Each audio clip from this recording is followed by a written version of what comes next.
মা, আসছি, দরজা দাও বলেই বেরিয়ে গেল ঈপ্সিতা। গৌরী ঘর থেকে দেখলেন একটা জিন্স আর ছোট টপ পরে বেরিয়ে গেল মেয়েটা। 32 বছর বয়স হতে চলল, এখনও না বিয়ে না বাচ্চা, বললেই তর্ক ঝগড়া অশান্তি। সারাদিন কী যে করে, কোথায় ঘোরে, কিছুই জানেন না গৌরী। সেই নিয়ে কথা বলতে গেলেই বলে, তোমাদের ভাত জুটছে খাও, কোথায় যাচ্ছি কোথা থেকে পাচ্ছি তোমার জানতে হবে না। খুব কষ্ট হলেও এটা সত্যি, সংসারের মুখটা ফিরিয়েছে ওই মেয়েটাই। আগে গৌরীদের নুন আনতে আনতে পান্তা ফুরিয়ে যেত। বিয়ের পর থেকেই গৌরীর স্বামী রঘুনাথ খুব বিশেষ কিছু করে না, কিন্তু বেকারও বলা যায় না। কখনো রঙের মিস্ত্রির সঙ্গে, কখনো রাজমিস্ত্রির সঙ্গে কাজ করত।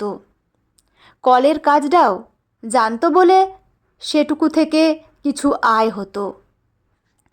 কখনো বসে থাকতো না, সেটা ঠিক, কিন্তু একই সঙ্গে এটাও ঠিক, একটা অভাব সব সময় সংসারটাকে ঘিরে থাকতো।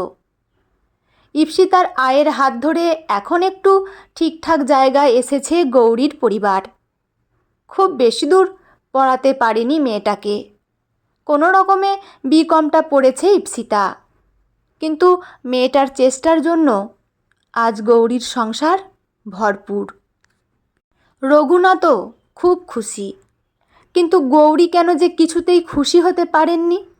ওর খালি মনে হয় মেয়েটা ওর চোখের আড়ালে এমন কোনো পথে চলে যাচ্ছে যেটা ওর জন্য ভালো নয়। বছর 2 আগে চাকরি পেয়েছে বলে বোম্বে চলে গেল মেয়েটা। প্রতি মাসে 10,000 করে টাকাও পাঠাতো। প্রায় 11 মাস পরে ফিরে এসেছিল। কি সুন্দর দেখতে হয়ে গিয়েছিল, মা তো কিছু তো বোঝে সে। শুধু মনে হয় গৌরীর কিছু একটা হয়েছে মেয়েটার। সুন্দর হোক আর যত টাকাই ইনকাম করুক, গৌরী মা হয়ে বুঝেছেন মেয়ে ঠিক নেই। জিজ্ঞেস করলেই ঝামেলা। অবাক লাগে রঘুনাথকে দেখে গৌরীর। মেয়ে টাকা দিচ্ছে তাতেই উনি খুশি। বাবা হয়ে একবারও মনে হচ্ছে না মেয়েটা ঠিক নেই। খোলা দরজার বাইরে উঠোন দেখা যাচ্ছে, কিন্তু ঈপ্সিতা নেই, চলে গেছে। কোথায় গেছে জানে না গৌরী, শুধু জানে মেয়েটা সঠিক পথে নেই। সঠিক পথে এত টাকা পাওয়া সম্ভব নয়। মেয়ের অবনতি ভেবেই আবার মুখে আঁচল গুঁজে কেঁদে ফেললেন গৌরী। গাড়ি থেকে নেমে মলে ঢুকে সোজা মেয়েদের কাউন্টারে চলে এলো ঈপ্সিতা। আজ মন খুলে শপিং করবে ও, অনেক দিন পর নিশ্চিন্ত আজও। ম্যাডাম, কি দেখবেন জিজ্ঞেস করলো একটা মেয়ে। ঈপ্সিতা মুখ তুলে দেখল, ওরই বয়স হবে মেয়েটার। কি সুন্দর করে সেজে কাস্টমারদের সঙ্গে কথা বলছে, অল্প অল্প কথা, সঙ্গে ঠোঁট চিপে পরিমিত হাসি। হয়তো এই হাসির পিছনে ওরও অনেক দুঃখ আছে, হয়তো অনেক দুঃখ নিয়েই এই হাসিটা হাসছে মেয়েটা। ধুস, কী যে ভাবে সারাদিন, নিজের ওপরই বিরক্ত লাগলো ঈপ্সিতার। সবার ভাগ্য কি ওর মতো? ঈপ্সিতা দেখল মেয়েটা ওর দিকে তাকিয়ে আছে, তাই বলল, কিছু ফর্মাল দেখব, এই ধরো অফিসে পড়ার। মেয়েটা ঈপ্সিতার চাহিদাটুকু বুঝে ওকে নিয়ে গেল অন্য কাউন্টারে। 4টে কুর্তি সঙ্গে বিভিন্ন রঙের লেগিংস কিনে নিল ঈপ্সিতা। কাল থেকে একটা নতুন জায়গায় জয়েন করবে ঈপ্সিতা। ওই জায়গায় জিন্স পরে যেতে ইচ্ছে করছে না ওর। কর্পোরেট বা ওরকম কিছু নয়, বরং ভীষণ শান্ত আর স্নিগ্ধ একটা জায়গা। আর ঈপ্সিতার দায়িত্বটাতেও তো বেশ ভার আছে, তাই সেই ভার বজায় থাকে এমন কিছু পোশাক কিনে নিচ্ছে ঈপ্সিতা। ট্রায়াল রুমে ঢুকে সবটা দেখে নিল ইপসিতা। জিন্স আর শর্ট টপটা ছেড়ে লেগিংস কুর্তি পরতেই সামনের আয়নায় নিজেকে অন্যরকম লাগলো, খুব গম্ভীর আর ভারী। পোশাক অনুযায়ী মানুষের ভোল বোধহয় এভাবেই বদলে যায়। বোম্বে থেকে ফিরে এসে খুব অন্যরকম সাজিয়ে রেখেছিল ইপসিতা নিজেকে। চুলগুলো ছোট ছোট করে কাটা, উস্কো খুস্কো। জিন্স পরতো, তাও হাঁটুতে কাটা। পোশাকের ধরনটাও ছিল বেশ আলাদা, নিজের ভেতরের অস্থিরতাকে যেন বাইরে ফুটিয়ে তুলত। সত্যি ইপসিতা অন্যরকম হতে চেয়েছিল, নিজের কষ্ট, রাগ আর অভিমানকে যেন ইচ্ছে করেই নিজের চারপাশে জড়িয়ে রেখেছিল। ইপসিতা বোঝে গৌরী মোটেও খুশি নন মেয়ের এরকম পরিবর্তনে, কিন্তু ইপসিতার কিছু করার নেই। মন যে বড্ড বেসামাল। ট্রায়াল রুম থেকে বেরিয়ে মেয়েটিকে ইশারা করে বলল সবকটাই নেবে। তারপর বিলিং কাউন্টারে এসে লাইনে দাঁড়াতেই মনে পড়ল ইপসিতার বাবার জন্য দুটো শার্ট নিতে হবে। দোকানে বসে ওরকম পুরনো শার্ট পরে কতদিন বলেছে ইপসিতা, কিন্তু রঘুনাথ কিনলে তো। আসলে মেয়ের টাকা বলে এত সংকোচবোধ। জেন্টস সেকশনে গিয়ে বাবার জন্য 3টে শার্ট কিনল ইপসিতা। আজ মনটা খুব ভালো লাগছে ওর। মায়ের জন্য 2টো নাইটি আর একটা ক্রিম কিনে নিল, নিজের জন্য একটা সানস্ক্রিন আর সঙ্গে 2টো লিপস্টিক। হিসেব করে দেখল ব্যাগে যা আছে হয়ে যাবে, কিন্তু ব্যাগের টাকা শেষের দিকে। আবার অ্যাকাউন্ট থেকে তুলতে হবে।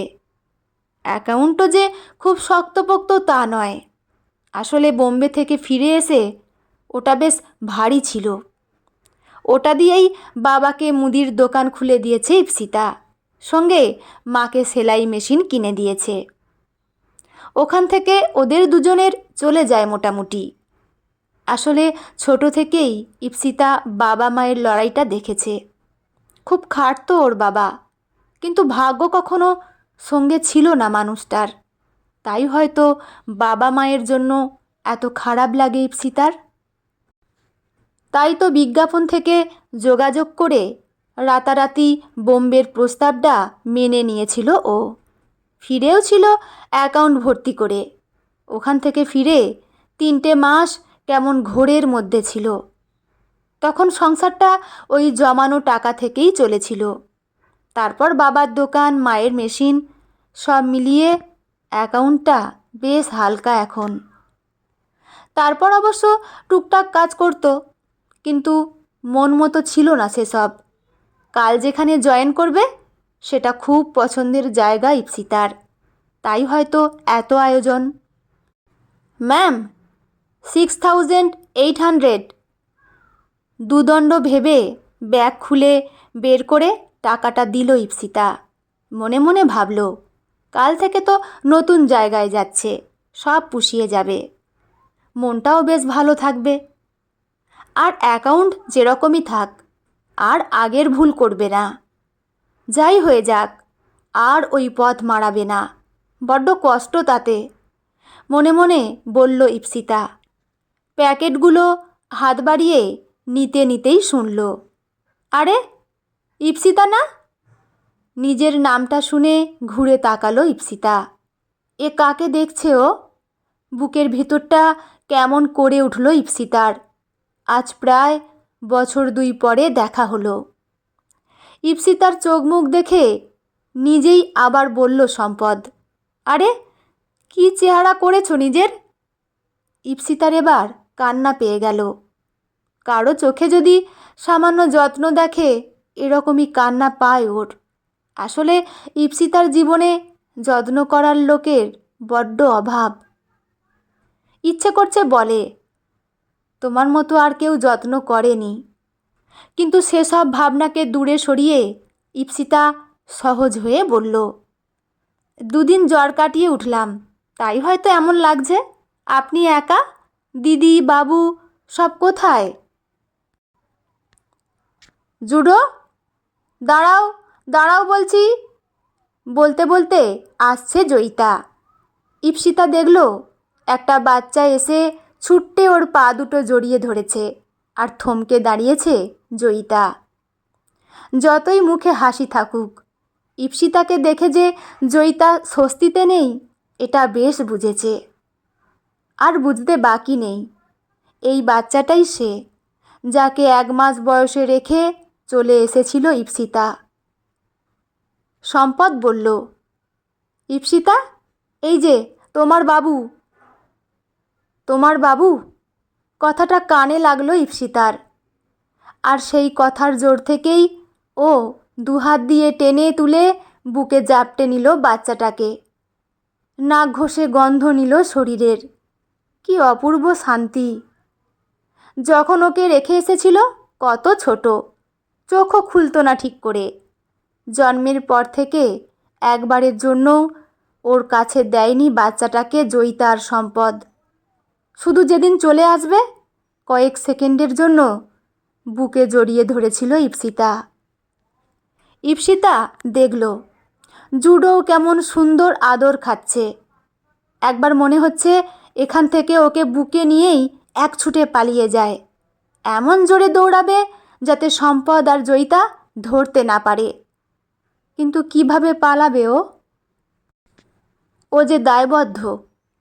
ও যে 4 লাখ টাকার বিনিময়ে বাচ্চাটাকে পৃথিবীতে আসতে সাহায্য করেছিল, আর সেই সময়কার চুক্তির শর্ত মেনে শিশুটির ভবিষ্যৎ নিয়ে কোনো দাবি না করার সম্মতিও দিয়েছিল।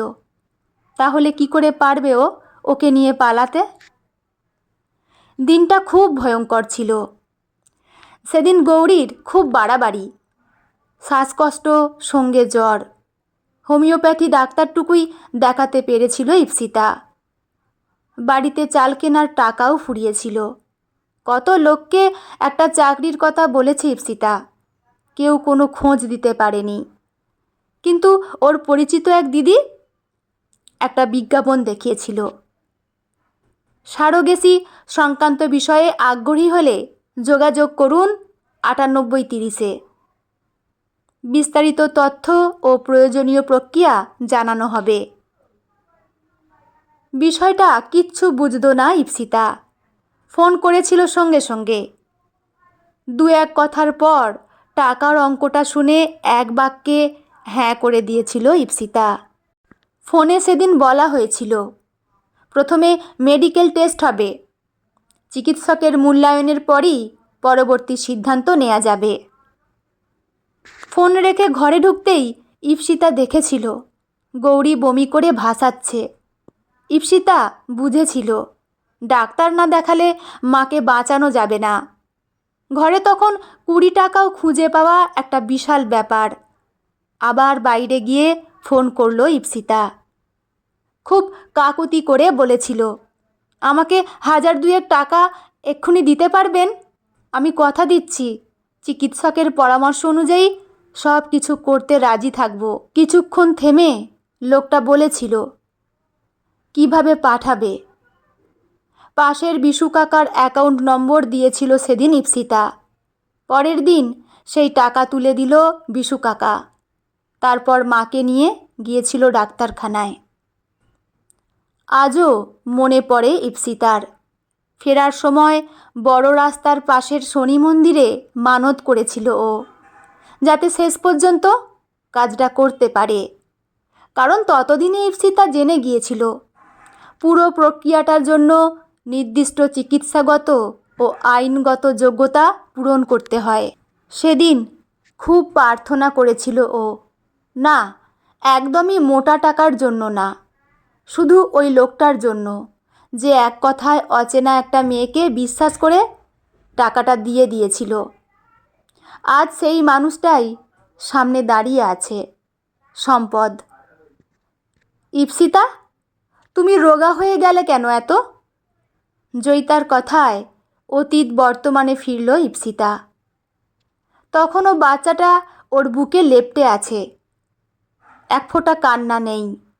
ঈপ্সিতা দেখল জয়িতা বাচ্চাটাকে ঈপ্সিতার কোল থেকে টেনে নিয়ে বলল, জুডো, আন্টির কষ্ট হচ্ছে, কোল থেকে নামো বাবা। আন্টি! শুনেই বুকটা আবার নিজের অজান্তেই মোচড় দিয়ে উঠল। সে সময় ওকে যে নামে ডাকা হতো সেটা ছিল সারোগেট মাদার, আর এখন আন্টি! কি অদ্ভুত সম্পর্ক!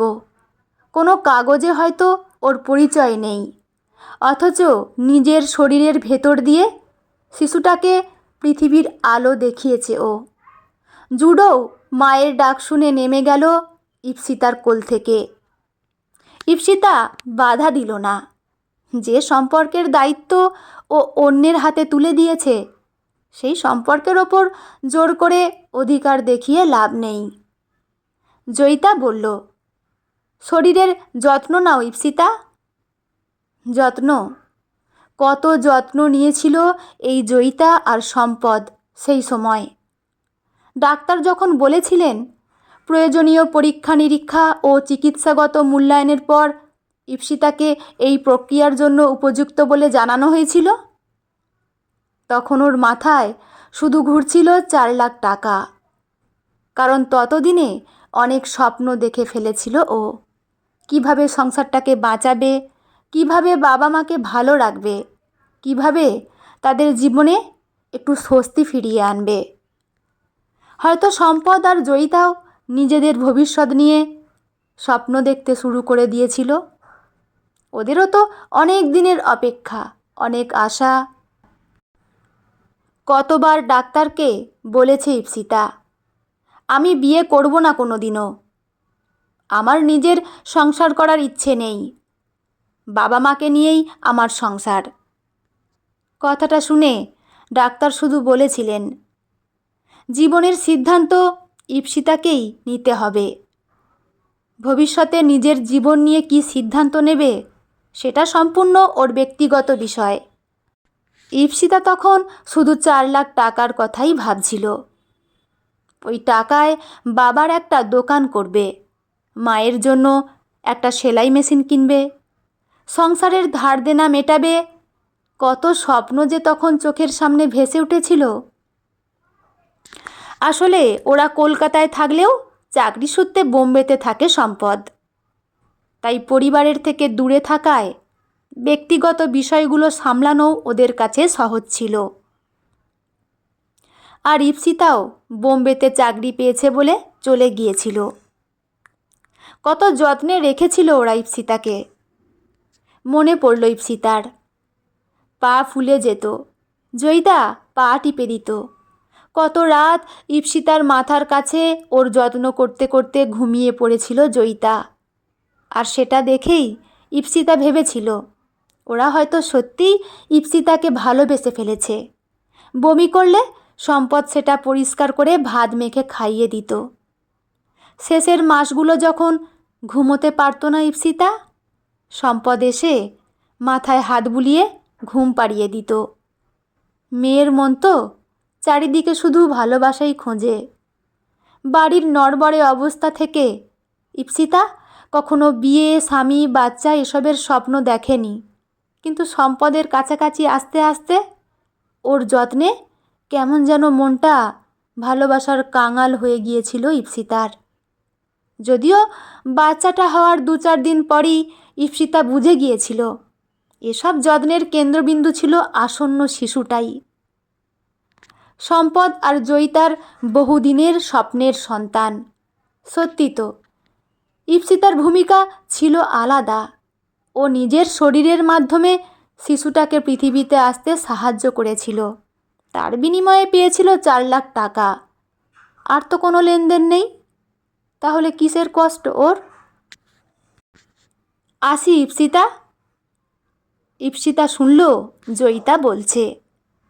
তাকিয়ে দেখল জয়িতা জুডোকে বুকে জাপটে রেখেছে, পাছে ছেলে আবার ইপ্সিতার কাছে না যায়।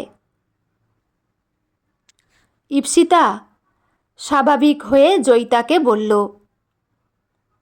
তোমরা আছো কিছুদিন? সম্পদ বলল, কাল ভোরের ফ্লাইট। ইপ্সিতার আবার বুকটা খালি লাগলো। মনে হচ্ছে ওর পরিবার ওর থেকে কাল ভোরে দূরে চলে যাবে। খুব বিরক্ত লাগছে ইপ্সিতার। এসব ভাবনাকে প্রশ্রয় দেওয়ার মতো বোকা নয় ইপ্সিতা। তাতে ওরই কষ্ট বাড়বে। আর তাছাড়া কে ওরা? জয়িতার একটা সন্তান চাওয়ার স্বপ্ন ছিল, আর ইপ্সিতার পরিবার বাঁচানোর জন্য প্রয়োজন ছিল প্রচুর টাকা। সেসব তো 2 বছর আগেই চুকে বুকে গেছে। টাকাও শেষ হতে হতে তলানিতে ঠেকেছে। আর বাচ্চাটা মায়ের বুকে যত্নে বড় হচ্ছে, দেখতেও পুরো জয়িতার মতো। একবার তাকিয়ে দেখল ইপ্সিতা, তারপর বাচ্চাটার হাতটা একটু ছুঁয়ে, আসি। বুকটা ফেটে যাচ্ছে ইপ্সিতার। কি দরকার ছিল দেখা হওয়ার? ওদের তো কলকাতায় এসে একদিনের জন্যও ইপ্সিতাকে মনে পড়েনি। আর পড়বে কেন? ওদের সম্পর্ক তো সেই সময়ের চুক্তি আর দায়িত্বের মধ্যেই সীমাবদ্ধ ছিল। সব কিছু মেনে নিয়েছিল ইপ্সিতা। তাহলে এখন কিসের এত দ্বিধা? নিজেকে শক্ত করল ইপ্সিতা। মলের বাইরের একটা দোকান থেকে কিছু চকলেট কিনে অটোতে উঠল। একটু ভেবে অটোওয়ালাকে বলল, পরিবার। কাল থেকে এটাই ওর ঠিকানা, এটাই ওর পরিবার। বোম্বে থেকে ফিরে এসে অনেক জায়গায় চাকরি করেছে, কিন্তু মন দিতে পারেনি। হঠাৎ খবরটা এলো, পরিবার নামে এক অনাথ আশ্রমে ভ্যাকেন্সি আছে। কাজ হলো বাচ্চাগুলোকে ভালোবেসে দেখে রাখতে হবে, তাদের যত্ন নিতে হবে, পড়াতে হবে, ওদের মা হয়ে থাকতে হবে। অ্যাপ্লাই করেছিল ইপ্সিতা। দিন 15 মতো ট্রেনিং চলার পর ইপ্সিতা মনোনীত হয়েছে ওদের যত্ন নেওয়ার দায়িত্বে। কাল থেকে জয়েনিং। আজ দিনটা ছুটি ছিল ওর। ভাবতে ভাবতেই অটো এসে থামল পরিবারের গেটের সামনে। ইপ্সিতা ভাড়া মিটিয়ে ঢুকতেই হই হই করে ছুটে এলো বাচ্চাগুলো। 15 দিন হলো আসছে ইপ্সিতা এখানে। আসার 5 দিন পর থেকেই বাচ্চাগুলো ওকে দেখে এভাবেই ছুটে আসে, এভাবেই জড়িয়ে ধরে ভালোবাসে। তাই তো আজ ইপ্সিতাও ছুটে এসেছে। এক পরিবারকে হারিয়ে আর এক পরিবারে ছুটে এসেছে ইপ্সিতা। আজ ওর ছুটি ছিল, কিন্তু আজ আসাটা খুব দরকার ছিল। জয়িতা, সম্পদ আর জুডোর পরিবারকে দেখার পর ওরও একটা পরিবারের দরকার ছিল, না হলে ও শেষ হয়ে যেত। চুক্তিতে এই দুঃখগুলোর কথা লেখা ছিল না, কিন্তু তাও এই দুঃখগুলো পাচ্ছে ইপ্সিতা। কি করবে, মানুষ তো। ইপ্সিতা ব্যাগ থেকে বের করে চকলেটগুলো দিল। বাচ্চারা খুব খুশি, জাপটে ধরল ইপ্সিতাকে। জন্ম দেওয়া শিশুটাকে নিজের করে রাখতে পারেনি, তাতে আর আফসোস নেই। পরিবর্তে পেয়েছে আরও অনেক সন্তান, অনেক ভালোবাসা, একটা পরিবার। ইপ্সিতাও দুহাত ছড়িয়ে একটা গোল বানিয়ে ওদের ধরার চেষ্টা করল। যদিও অনেক ছোট সেই গোল, কিন্তু একটা পরিবারকে আগলে রাখার জন্য যথেষ্ট।